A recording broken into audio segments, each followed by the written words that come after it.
Somalia, a country devastated by civil war, hosting almost 1.5 million internally displaced people living in appalling conditions.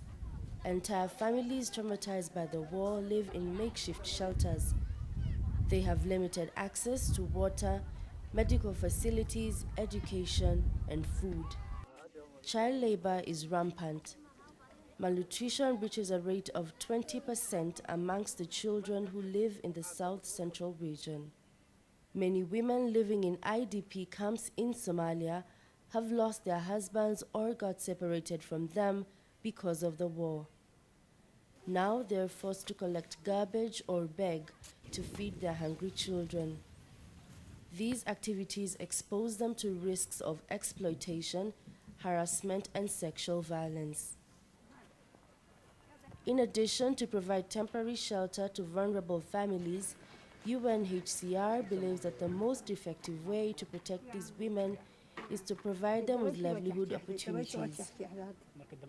Shukri is one of UNHCR's beneficiaries. She fled from Mogadishu 15 years ago, and her life upon arrival in Galkayo was difficult, especially because of her physical condition. markii halkan soo degay macnaha dadku macaawiis jireen waxay dhigi jireen waxaan maxay tahay dhigi jireen wees jireen ciyaalku way tursan jireen waxay iga dhigi jireen waxaan jirin bay iga dhigi jireen laakiin hadda markii aan dukaanka samaystay waxay ciyaalkiin way barteen inaga gataan dadkii way yimaadaan wax ay ka gataan way la soo xirteen de awal qof ma aan ahayn biqoon laakiin hadda waxay dareensan yihiin in qof soo socon karo wax qabsan karo inay tahay macnaha deenkii bay qaataan waxbay iga sii keenaan waxbay iga buusistaan macabirkeygii bay barteen marka saas darteed macnaha hadda aad baan ugu niyad fiicnaa aniga ilmahaygu aad bay ugu niyad fiicnaa buugaygii baan buusaa awal buuga cirir buu ahaa qalanka cirir buu ahaa mu'ayis cirir buu ahaa cuntada cirir hadda ilmaha maca waxbarashadooda aad buu fiicnaa aad bay aniga niyadeed aad buu korontahay hooyada biilka uu uriyaa u geeyaa u sii geeyaa markan uu uriyaa u geeyaa أد مع هوي يد أد بيمتقن هرديان معنا كعنده كاي هوي الماء وحيد أد ما شاء الله أد بوفنا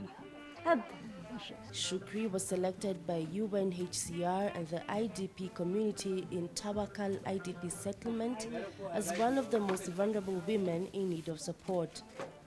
She was given money to start a business. She decided to open a small shop that quickly changed her life.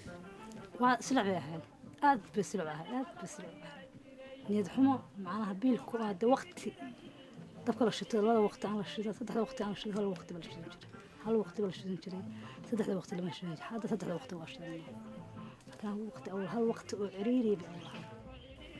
Bruno Jeddo is the UNHCR representative in Somalia. These projects do indeed help IDPs to have a bigger asset base, meaning assets, meaning valuable things that remain in the family, to increase, to have register a net increase in their income, and at the same time to go about their daily businesses with lesser protection risk.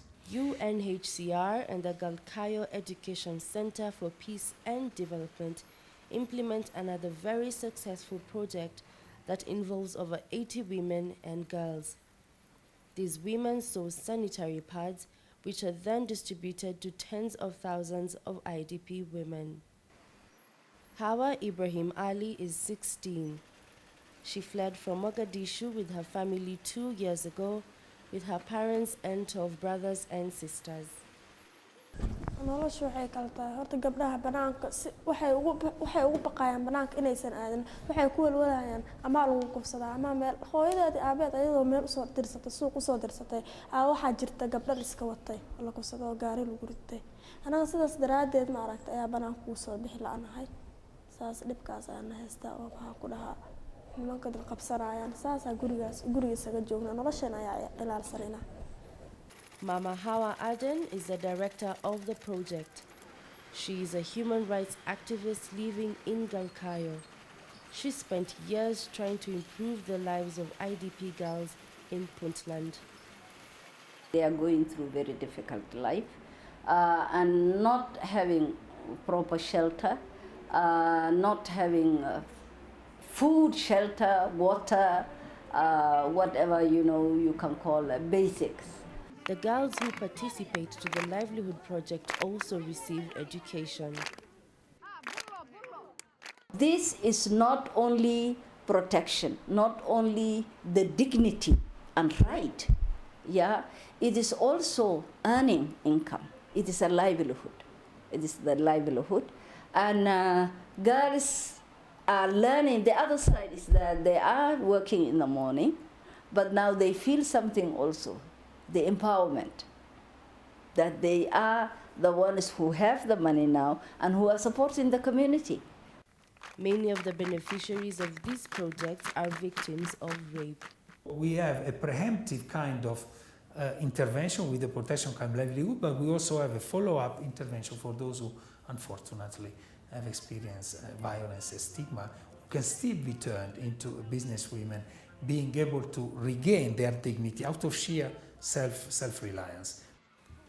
Aisha Abdullah Hussein is 40 years old and is raising her 6 children alone. UNHCR selected her for a goat distribution project in 2009. She received 2 goats which now have already multiplied. The life of her children has drastically changed. MashaAllah, أنا نصيستي وعديي MashaAllah ويهدع روتي ذات بي معناها شو جودو فيعني. Aisha can now rely on herself.